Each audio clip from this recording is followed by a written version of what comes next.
Hello students, हम लोग करने वाले हैं class 12 physics.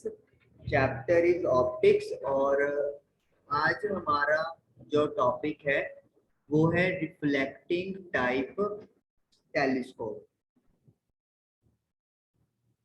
Reflecting type telescope.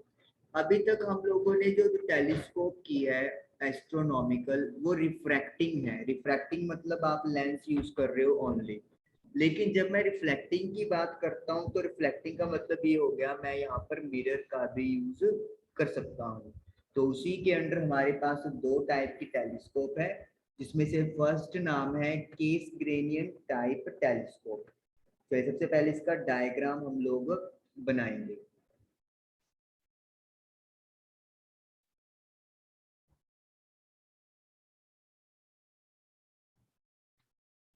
This is your concave mirror. ये हमारा कनकेव मिरर है, जिसकी बाहर वाली सरफेस ओपेक होती है और अंदर से रिफ्लेक्शन होता है। ये स्टैंड है जिसकी हेल्प से इस मिरर को प्लेस किया जाएगा।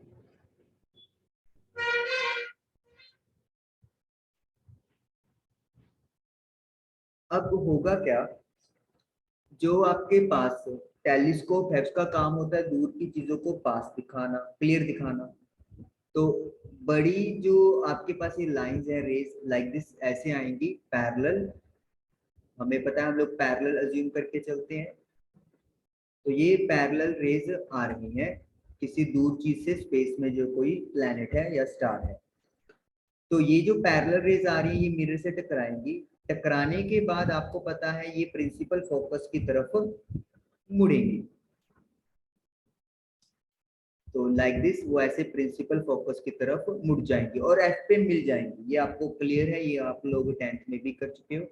लेकिन हमने किया क्या है, हमने प्रिंसिपल फोकस से के ऊपर एक और मिरर यहाँ पर प्लेस कर दिया है, या उससे पहले ही हमने एक मिरर प्लेस कर दिया है जिसको हम लोग सेकेंडरी मिरर भी बोल सकते हैं। This is your primary mirror, जिसके ऊपर सबसे पहले रेज आ रही है, और ये सेकेंडरी मिरर हो गया। एंड दिस इज कन्वेक्स, ये कनकेव मिरर है, और जो दूसरा मिरर है वो कन्वेक्स है। तो यहाँ पे रेज टकरा जाएंगी। टकराने के बाद ये रेज यहीं से वापस हो जाएंगी, क्योंकि रिफ्लेक्ट कर देगा मिरर जो आपका है, लाइक दिस। और टकराने के बाद ये मिलेगी, और जो ये रेज मिली है इनको हम लोग देखेंगे एक लेंस के थ्रू, जिसे हम लोग आई पीस कहेंगे।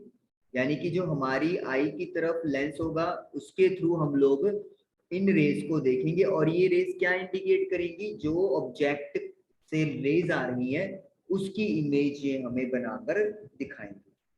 तो इसका मतलब क्या है कि आप दो मिरर का यूज कर रहे हो केजर ग्रेनियन टाइप टेलीस्कोप में, कनकेव एंड कन्वेक्स।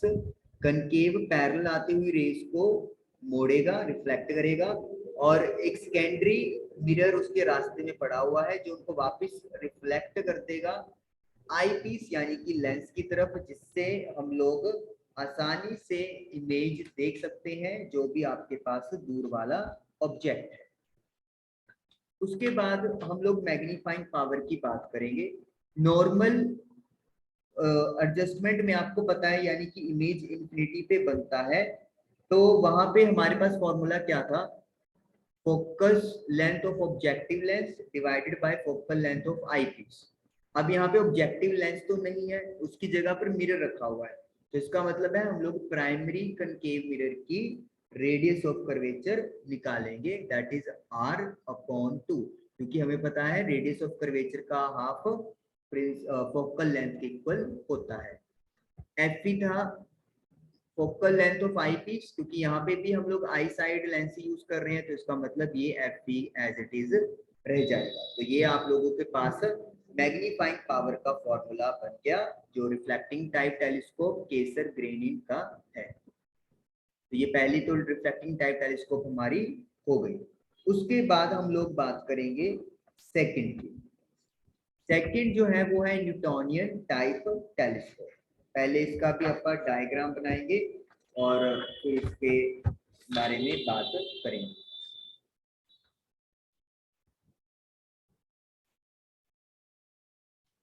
ये हमारे पास एक मिरर है, कनकेव रिफ्लेक्टर अपन बोल सकते हैं। आउटसाइड वाला सरफेस ओपेक किया हुआ है और अंदर से रिफ्लेक्शन होगा। ये रेज जो है वो आ रही है, दूर वाली चीज स्टार लगा लो, पैरेलल रेज आ रही है, टकराएंगी और वापस हो जाएंगी, एफ पे मिलेंगी क्योंकि इंफिनिटी से ऑब्जेक्ट आ रहा है। लेकिन रास्ते में बीच में ही हमने एक मिरर रखा हुआ है और इस केस में हमने रखा है एक प्लेन मिरर जो आप लोग देख सकते हो। ये इसका बैक साइड हो गया जो अपन ने ओपेक बना दिया। तो जो रेज है वो पहले कनकेव से टकराएंगी, फिर टकराने के बाद जब जिस डायरेक्शन में वो जाएंगी वहां के रास्ते में एक प्लेन मिरर पड़ा हुआ है, उधर से टकराएंगी और टकराने के बाद अगेन रिफ्लेक्ट हो जाएंगी और एक पॉइंट पे मिल जाएंगी। यहाँ पे इमेज बनेगी जिसे हम लोग आईपीस के थ्रू मैग्नीफाई करके देख सकते हैं। This is eyepiece. तो इस तरीके से आप लोग क्या देख रहे हो, न्यूटोनियन टाइप में टू टाइप के मिरर यूज होते हैं, concave mirror and plane mirror. और आई लेंस तो है ही आपके पास जो आप लोग कन्वेक्स यूज करोगे। और एक और बात जो आपको याद रखनी है, विद रिस्पेक्ट टू कनकेव की एक्सिस जो प्लेन मिरर है वो 45 डिग्री का एंगल यहाँ पर बनाएगा। यानी कि हम लोगों ने जो कनकेव मिरर और प्लेन मिरर के बीच को एडजस्टमेंट करना है, प्लेन मिरर 45 डिग्री पे होना चाहिए कनकेव मिरर की एक्सिस के साथ, ताकि जो आपके पास प्रॉपर एक डायग्राम बने। तो इस तरीके से आप लोग देख सकते हो कि मिरर या रिफ्लेक्टिंग टाइप टेलीस्कोप से भी हम लोग टेलीस्कोप यानी कि दूर वाली चीजों को नजदीक देख सकते हैं। अब आगे हमारे पास टॉपिक है कि फायदे क्या है, आखिर हम लोग ऐसा कर क्यों रहे हैं, रिफ्रैक्टिंग में ऐसी क्या कमियां रह गई जो हमें रिफ्लेक्टिंग वाली पे जाना पड़ा। तो एडवांटेजेस हम लोग कुछ डिस्कस करने वाले हैं। सबसे पहला तो है no chromatic aberration as the objective is a mirror। क्योंकि हमारा जो मिरर है जो ऑब्जेक्टिव की तरफ पड़ा हुआ है वो एक मिरर है, तो इस वजह से कोई भी क्रोमेटिक एबर्शन यानी कि कलर की जो डेविएशन है वो ऑब्जर्व नहीं होगी। हमें पता है लेंस में क्या होता है, रिफ्रैक्शन होता है, जिस वजह से अलग अलग कलर्स की जो स्पीड है वो अलग अलग हो जाती है, जिससे जो इमेज है वो प्रॉपर नहीं बन पाता, उनमें कलरिंग का जो होता है वो कोडिंग आ जाता है, एरर आ जाता है। तो उसी तरीके से अगर हम लोग मिरर यूज कर लेंगे तो उसमें रिफ्रैक्शन नहीं होगा, तो कोई भी क्रोमेटिक अबर्शन का चांस ही नहीं बनता। सेकंड है स्फेरिकल अबेरेशन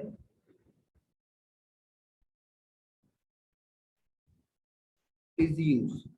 अब दोनों वहां पे लेंस यूज होने की वजह से जो उनके बाउंड्रीज हैं या एजेस हैं, लाइक दिस, ये वाले आप बोल सकते हो, यहाँ पर भी स्फेरिकल एब्रेशन होता है, हमारे पास इमेज डिस्टॉर्टेड होती है। लेकिन यहाँ पे हम लोग पैराबोलिक शेप के रिफ्लेक्टर यूज कर रहे हैं, तो ये वाली चीज भी यहाँ पर रिड्यूस हो जाती है, तो ये भी एक बेनिफिट हमें होता है। इमेज इज ब्राइटर, जो इमेज बनेगी रिफ्लेक्टिंग वाले में वो ज्यादा अच्छी होगी, ज्यादा ब्राइटर होगी एज कंपेयर टू रिफ्रैक्टिंग वाले टेलीस्कोप में।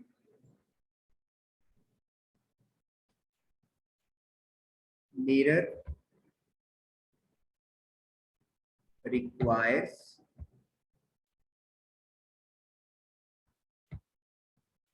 grinding and polishing of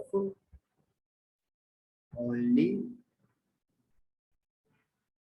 one side।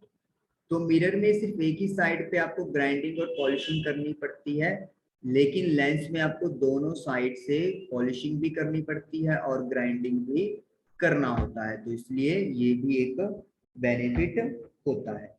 तो इस तरीके से ये 4 बेनिफिट हैं जो आप लोग दे सकते हो। इसके अलावा अगर कोई और बेनिफिट आप लोग चाहो तो इंटरनेट से या बुक से आप लोग लिख सकते हो, अदरवाइज 4 बेनिफिट्स आर सफिशिएंट। तो आई होप कि आप लोगों को रिफ्लेक्टिंग टाइप टेलीस्कोप क्लियर हुआ होगा, साथ में इसके एडवांटेजेस भी क्लियर हुए होंगे। Thank you for watching the video.